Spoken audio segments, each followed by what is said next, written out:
いくらなんでしょうもんです。今回はね、単発企画をやっていきたいと思います。12月シーズンのね、クランリーグね、だいぶ遡るんですけど、1位を取ったのがクラウス、2位がね、デッサンで、デッサンの方がちょっとスケジュールのが合わなくて、1位決戦はね、できてなかったので、代わりにね、トキさんとの対戦という形で組みましたが、普通にやっても今の環境、前回環境っていうところと、それじゃちょっと面白くないなっていうところで、以前の動画でクラウスがね、バルキリーを46体援軍も含めね、40体と援軍で6体と、前回は撮ってた動画がね、上がってるんですけども、ちょっと、あれはまぐれじゃなかったってことをね、証明してほしいと。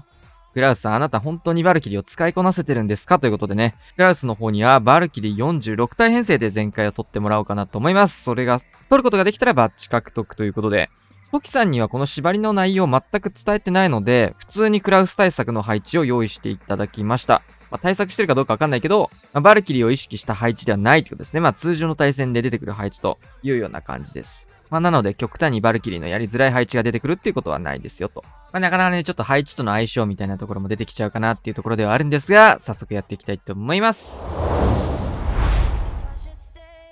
さあ、来ましたね。バルキリー編成。キングには役をつけることで、ウォールブレーカーとかできないんでね。その辺工夫していくような感じですかね。編成としてはかなりシンプルなので、呪文だったりヒーローの使い方で、差を生み出していくというやり方ですが、スケルトン3発のインビジブルは、マンチャンクランジを狙わないっていうのも選択肢に入ってくるかもしれないですが、どうでしょう。ポイズンもないんでね、シンプルにここは、グランジョプラスの対地クロスボウを狙って追ってきました。そうなるとこれはシューターのための、対地クロスカッターなのかヒーローのためのカットなのかってとこですが、シューターこの辺、そうだよね。投げたいよね。わかるわかる。めっちゃわかるそこ。配置見ててね。バルキリーカットしながらテスラチェックしたいなとか思ってたところにやっぱり来たんで。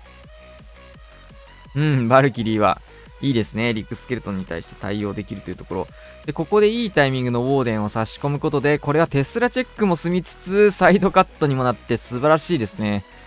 配置を眺めた時にシューターが使えそうなのが、4時か、こっちの10時側っていうところで、テスラチェックもおのおの考えた時に4時の方がキングにも足らない角度で、ここから出すのが理想的かなというような考え方で見てたんですけど、ここからウォールブレーカーがないので、役を使って穴開けをしていくっていう考え方ですね。で、反対サイドもバルキリーをサージカル的に出しつつ、うまい。そして残りはジャンプでタウンホールの方へヒーローを誘導していくというような形です。マルチ IT なので、数で、シングル IT だったらね、フリーズとか必要な場面なんですが、タウンホールもね、起動はしてしまっているので、しょうがないところ、これはキングを最大限活かしていこうという形ですかね。トームはギリギリまで溜めつつ、タウンホールの爆破に合わせて打っていく形かな。ここでトームをかけていくと、ロイヤルチャンピオンにもいいトーム入りましたね。キングはまだ生きている。で、外周部9時の方もつなぎでバルキリーがちょろちょろ登場。スケルトンの呪文も置かれてますね。残りフリーズ3枚をどうやって使っていくのかですが、これいけそうだな。つんよ。これシューターほんと強いですね。テスラも全て見えたところと、裏からしっかりバルキリー囲い込んでいって、中心部これヒーローだけで貫通できましたね。タウンポイズン受けてたんですけど、体力足りました。フリーズ3発インビジブル1発残った状況。ラストのところまで回ってきて、クイーンクロークから余ったバルキリーを裏から差し込んでリクスケ出てくるんですけど、それもバルキリーが回収していく。さあ、なんということでしょう。この縛りを設けて呪文がこんなに余されました。すごいな。ガーサス。トキさんにはね、縛りの内容を伝えてなかったので、回論人そこそこめんどくさそうな、あれだなと思って見てたんですけどね。もう一回見ていきましょうか。すごいね、これ。まずはスケルトンインビジブルでクロスボウを折ることで、ここのクロスボウがね、外の方までかかっちゃうので、シューターを置くとなるとめんどくさいので、まずはここのカットが必要というところ。で、右サイドの方は、左サイドキングなんだけど、反対サイドはね、キングがいないので、シューターの方もある程度置けるっていうところ。バルキリー縛りなので、ここはバルキリーを使って大量にね、トラップのチェックをしていきつつ、ある程度割いていったことで、奥の方までテスラだったり、スケルトンだったり、トルネードだったりと、トラップの解除もうまくできて、で、あとはアーチャータウンのターゲットをね、シューターに入らないように、こうしてバルキリーで取んなきゃいけないんだけど、プラスでここはウォーデンを使って3時の方を、サイドカットをしていきつつ、で、ヒーローの方はさっき見た通りこの迫撃砲のところからね、入れていかなきゃいけないので、サイドカットはここバルキリーで自ら行っていきます。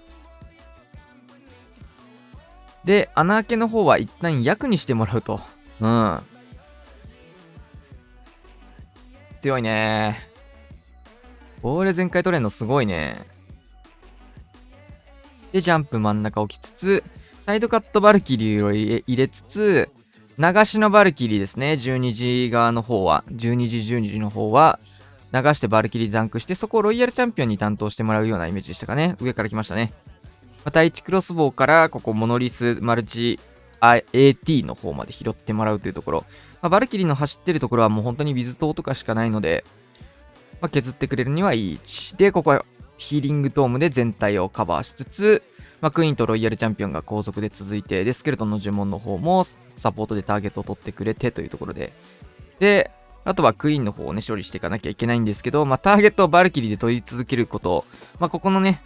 バネがないことも確認できてるので、ストライカー処理の要領でね、スーパーバーバリア編成で培われた感覚かな、この辺の処理の仕方は。一旦バネトラップのバルキリー通しつつ、ターゲットだけは外さないようにして、1点にとどめつつ、追加の本命バルキリーでクイーン処理と。数が多いんでね、46体も連れてきてるので、ある程度、無駄遣いじゃないけど、結構枠数を割いてクイーンを処理することもね、OK な編成ということで、かなり割いて、結果的にはなぜかこんな呪文がたくさん残っているというところで、シューターも割れずに終わりましたね。はい、ということで、ヒーリングドームは15レベなので、結構高い方ではありますが、全体的には、レイジ18、キング21という形でした。